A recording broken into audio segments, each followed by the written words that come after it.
How you doing, bub? Welcome to the malware. I'm Matt.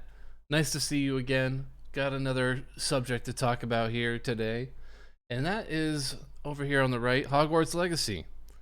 As you can see, it's not installed for me right now.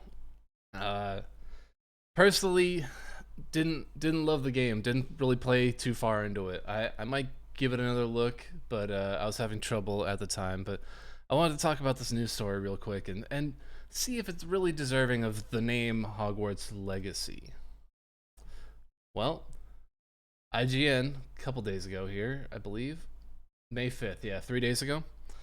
Hogwarts Legacy has now sold 15 million copies and made over $1 billion, and that number is expected to notably increase as the game becomes more available on previous gen platforms.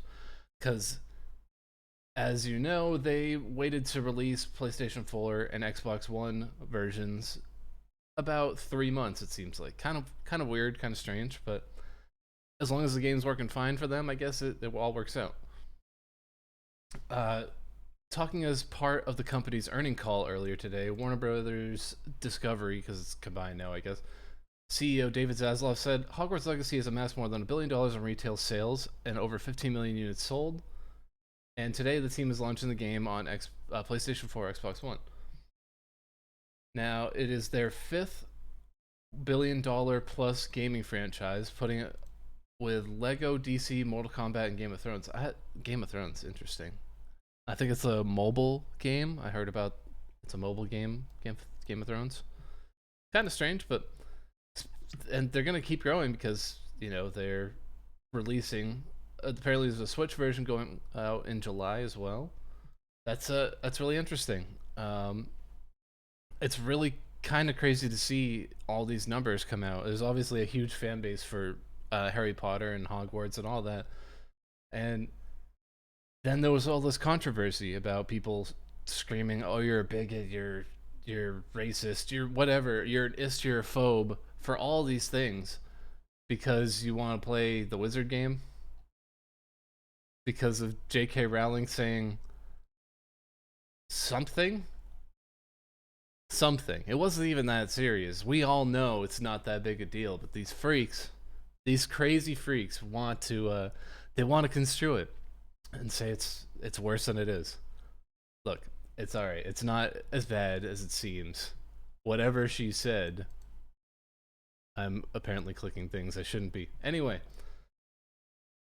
Hogwarts Legacy was previously the best-selling game in February 2023 and remains the highest seller of the year so far. Zelda's probably going to give that competition. I agree with that. And I'm definitely getting Tears of the Kingdom when that comes out. The popularity has become direct opposition to the controversy, and yeah, that's basically it. But so essentially, I want to talk about. I'm going to bring this back to the Steam. I don't know what was that. Oh, the Epic Games. Yeah, who cares about that? Yeah. Anyway, we're looking at Steam. Look, I have some gripes with this game.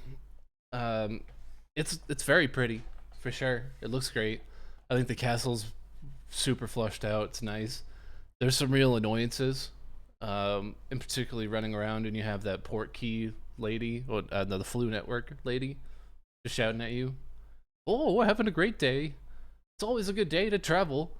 It's weird stuff, just annoying stuff in that sense. And that goes on to how it's kind of bland and repetitive. Gameplay's similar, kind of annoying loop of these weird fights. And I didn't get that far. I got through all the Fight Club thing happening at school, but that's like obviously not that far.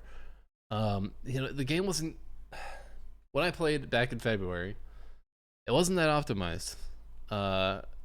It was feeling very sluggish. Going through doors took forever, and I'm not on like the best of systems. I have a 2070 Super. Like it's a pretty good thing. A pretty good graphics card, and it was still chugging along, even at low frame or low quality. It wasn't very optimized, and that's indicative of a lot of games nowadays. Looking at you, Jedi Survivor, and but the other weird thing is I couldn't really connect to the character. and I made the character kind of look like me. Look, that's. I think a lot of people would do that. They're like, "Oh, I want to be a Harry Potter character." However, there's weird drifts from the lore because of what they did with this character. They brought you in first year at Hogwarts as a new magic user, and you're a fifth year. You've had no practice. It seems like if you don't, it's almost like giving you that thought like, oh, I could have been in Hogwarts any year at all, and I don't agree with that at all. It's kind of ridiculous. And then there's stuff like I'm trying to remember another. Oh, just oh, look. It takes place in the 1800s in England. Uh, it's a little questionable why there is so much diversity in 1800s England. It's a little questionable. Just talking about strictly what was happening in history, real history. Look, you can look at numbers now, and like the most diverse place in the UK is London, and it's only maybe, if I remember right, it's like 90% white, and then it's 10% everyone else. Look, it was only worse back in the 1800s. I say worse as in like a higher percentage of white people. That's it. It's kind of weird seeing it's just weird. It breaks history. We all know history. Anyway, that aside, I didn't really find the game that fun personally. I struggled with the combat system a little bit, and look, that's that's me being a probably average to not great gamer. I struggle with it. I prefer the movement. It seems kind of Dark Soulsy, in a way. But the way you use different spells and cast them didn't really connect well for me. I feel like the Dark Souls movement, especially in third person, is kind of like it's the way to go in most cases.